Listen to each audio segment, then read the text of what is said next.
તો 12 વર્ષ પછી ઇન્ડિયા બન્યું છે વિશ્વ ચેમ્પિયન। આઈસીસી ચેમ્પિયન્સ ટ્રોફીની ફાઇનલમાં ન્યૂઝીલેન્ડને ધૂળ ચટાડી ટીમ ઇન્ડિયાએ જોરદાર વિજય હાંસલ કર્યો છે। ટુર્નામેન્ટની ફાઇનલમાં ન્યૂઝીલેન્ડને હરાવીને ત્રીજી વખત ઇન્ડિયાએ ટ્રોફી કબજે કરી અને આઈસીસી ચેમ્પિયન્સ ટ્રોફી જીત્યા બાદ રોહિત શર્માને પ્લેયર ઓફ ધ મેચનો ખિતાબ પણ એનાયત થયો।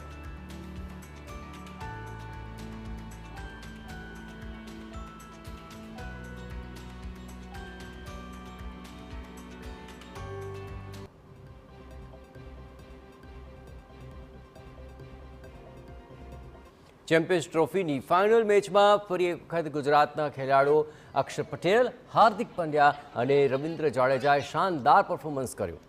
ભારતની જીત બાદ ગુજરાત સહિત દેશભરમાં ઉજવણી કરવામાં આવી રહી છે, ત્યારે નડિયાદ સ્થિત અક્ષર પટેલના ઘરે પણ જશ્નનો માહોલ જોવા મળ્યો।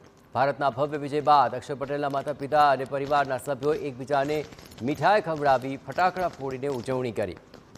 અક્ષરના પિતા રાજેશભાઈ અને માતા પ્રીતિબહેને भारतीय टीम ने अभिनंदन आप्या તેમજ અક્ષરના પ્રદર્શન બદલ गर्व अनुभव्यो। इंडिया जीत गया है, उसका आनंद तो है। मेरे बेटे ने जो भी कुछ किया, लेकिन आनंद इसलिए है कि इंडिया ने मैच जीत लिया, यानी अब ये कप हमारा हो गया। सब खिलाड़ियों की परफॉर्मेंस कैसी रही सर? कैसा किस तरह से देख रहे हैं आप? मैं इंडियन टीम जो आज खेला, सबका प्रदर्शन इतना अच्छा हुआ कि मैं सोच में ही नहीं सकता था।